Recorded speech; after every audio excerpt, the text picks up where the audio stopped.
The Vatican Cellars by André Gide is one of those novels that intrigue and surprise readers right from the first pages. Published in 1914, it appeared in a Europe already in turmoil, just before the outbreak of World War I, and has since been celebrated for its biting irony, its critique of social hypocrisy, and its exploration of the tensions between faith and reason. Anyone who picks up this book will discover a blend of satire, philosophical reflection, and a plot that at times resembles a comedy of errors, yet remains anything but trivial. Even though over a century has passed since its publication, it retains a freshness that resonates perfectly with contemporary concerns. The manipulation of public opinion, the ease with which outrageous rumors can take hold, and the appeal of conspiracies that, deep down, satisfy our hunger for extraordinary explanations. This novel has often been labeled a religious satire, but that barely scratches the surface. Indeed, the Catholic Church, and particularly the Vatican, serve as a symbolic setting in which issues of power, faith, and tradition intersect. Yet, to reduce it to a simple mockery of fanaticism would be to overlook the deeper dimensions of André Gide's thought. The French author, who received the Nobel Prize in Literature in 1947, was always fascinated by the paradoxes of human nature. Individual freedom versus social conventions, the tension between what we desire and what we deem morally right, and the unavoidably conflicting forces that arise when religious authority clashes with the secular, mundane aspects of everyday life. In The Vatican Cellars, he tackles all these themes in an agile manner, sometimes adopting a humor so sharp it borders on the absurd. From the outset, the plot hinges on a rumor both startling and outlandish. Could it be that the Pope has been kidnapped and is being held captive in the Vatican Cellars, while an impostor sits in his place? The very possibility opens the door to anxiety and speculation. Gide toys with the idea of a grand hoax orchestrated by those intent on deceiving the gullible, cleverly highlighting how easily large groups of people can be swayed by tales so outrageous they almost become credible under certain conditions. As such, the novel serves as an invitation to question human credulity and to scrutinize the supposed truths that circulate among us. What's striking is that, despite the premise of the Pope's alleged kidnapping, Gide does not limit himself to telling a mere adventure story or a typical conspiracy thriller. Instead, the narrative unfolds in a tone that fuses irreverence with sarcasm, frequently veering into comedy. It's fascinating to watch characters from different social strata collide, each reacting to the rumor in their own way.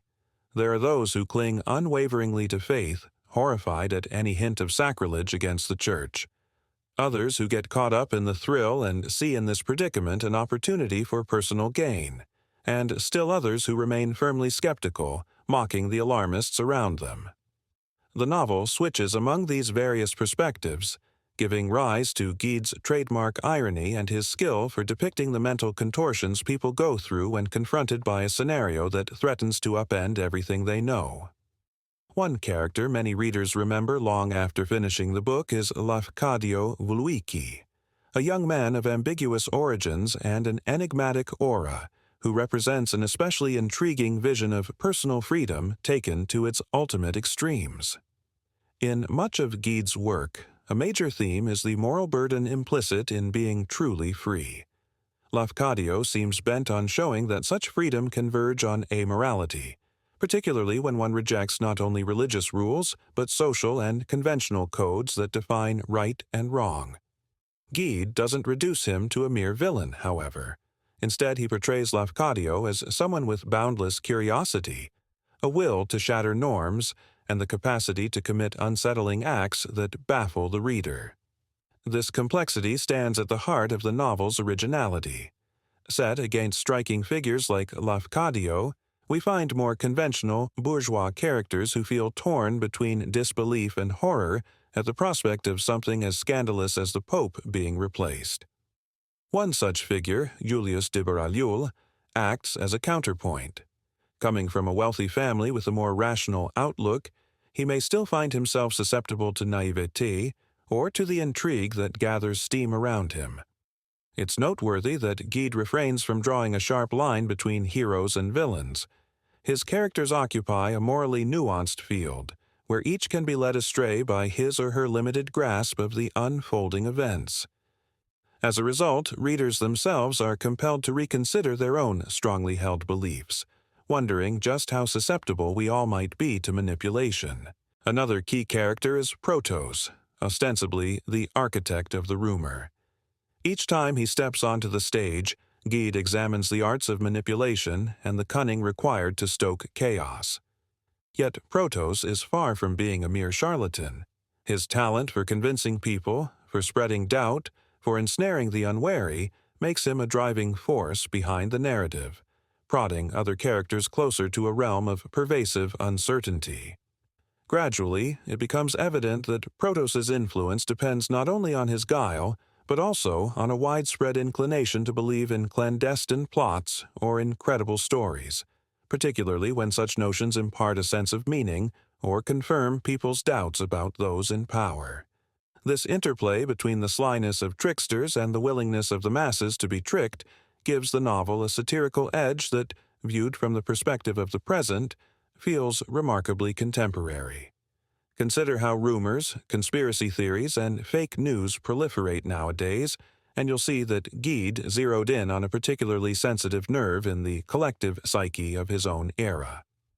Back then, a supposed papal kidnapping might have sounded like a macabre fairy tale, yet also plausible for those who suspected sinister forces at work against the Church's authority. Today, though times have changed, we still see fantastic stories readily embraced by audiences who accept them without demanding evidence. The factor that sets the Vatican Cellars apart from a simple suspense novel is the philosophical touch that André Gide lends to it through his famous concept of the gratuitous act. Put simply, this refers to an action taken without any evident motive, whether material gain or moral obligation, something arising from absolute freedom that goes beyond any external or internal compulsion. The novel's narrative eventually crystallizes this idea in a pivotal moment, best left for the reader to discover, for it's central to the jolt the story delivers. The notion of the gratuitous act raises a challenging question. If one can act without any cause or justification, what does that imply for ethical standards and accountability? Where does society draw the line between freedom and moral catastrophe? Gide's treatment of this topic foreshadows the existentialist concerns that would emerge in subsequent decades through authors like Jean-Paul Sartre and Albert Camus. While Gide himself was not an existentialist, his novel provided inspiration to those pondering radical freedom and the anguish such freedom entails. In the Vatican Cellars, the choices made by certain individuals, particularly Lafcadio, undercut the assumption that people invariably act in accordance with purposeful motives or moral codes. Consequently, the novel opens up questions about personal responsibility and whether some actions might exist outside conventional justification, anticipating dilemmas that loomed large in mid-20th century literature. Framed so bluntly, it may all sound quite grave, yet the novel generally maintains a light-hearted, almost mischievous spirit. Gide takes delight in narrating certain scenes with a sharp, amused tone, as though suggesting that readers laugh a little at their own anxieties, blind beliefs, and our species' endless ability to churn out collective commotions from flimsy or utterly baseless theories. His irony resonates most keenly in the novel's more upright characters, as they find themselves plunged into confusion or forced to question their own convictions. At every step, Gide seems to tease us with the notion that any of us, under the right conditions, might swallow a captivating tale that aligns with our psychological or ideological preferences. For all its playful atmosphere, the story does adopt a more somber undercurrent at times. The specter of a papal kidnapping prompts readers to imagine other falsehoods that might fester beneath the surface of the very institutions we trust as pillars of faith or community. By centering his narrative on the Vatican, Gide evokes the tension between the Church's sacred prestige and a worldly reality rife with ambition and deceit, an institution that, according to the novel, may well harbor unspoken intrigues in its own cellars. All of this works as a fitting analogy for how susceptible human certainties can be. Even seemingly rock-solid, time-honored establishments might still harbor covert forces that few dare challenge. On a practical note, The Vatican Cellars is not a lengthy novel. This makes it approachable for those who have never attempted to read Gide before. It's short enough to be read at a reasonable pace, yet it offers a remarkable depth of ideas. Attentive readers will recognize that behind the comedic set pieces, the novel asks serious questions about morality and existence. Indeed, many finish it with the sense that, for all its suggestion of a whimsical storyline, it reveals a mirror reflecting our own foibles. Although it's not structured as a non-stop action thriller, the intrigue remains sufficient to hold readers' interest through to the final pages, whose details, of course, we won't spoil here. Historically, the book is notable for the way it nudged modern storytelling forward. Before Gide's time, 19th-century realism reigned supreme, portraying the day-to-day concerns of bourgeois life in carefully detailed fashion. Gide, though not wholly discarding that tradition, ventured into riskier territory, particularly in how he questioned established morality and introduced characters venturing to extremes outside typical social norms.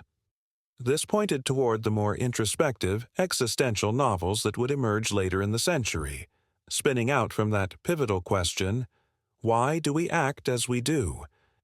Gide also deserves credit for subverting literary solemnity, using wit, even aimed at sacred subjects, and thus paving the way for writers who would similarly dare to criticize revered institutions and dogmas.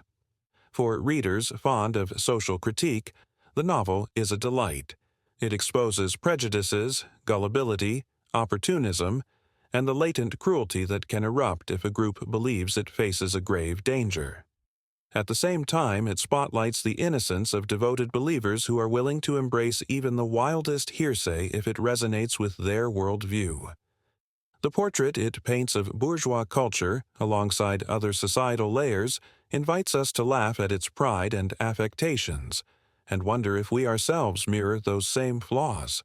A key strength of Gide's approach is that he avoids declaiming moral lessons. He neither damns the church nor sanctifies the skeptics. Each character unveils personal motivations and paradoxes, while the narrative leaves it to the reader to decide. Thus, some of the most ardent believers do not appear malicious but are genuinely troubled by the alleged kidnapping, while those who claim skepticism can come across as haughty or even collusive with the con artists.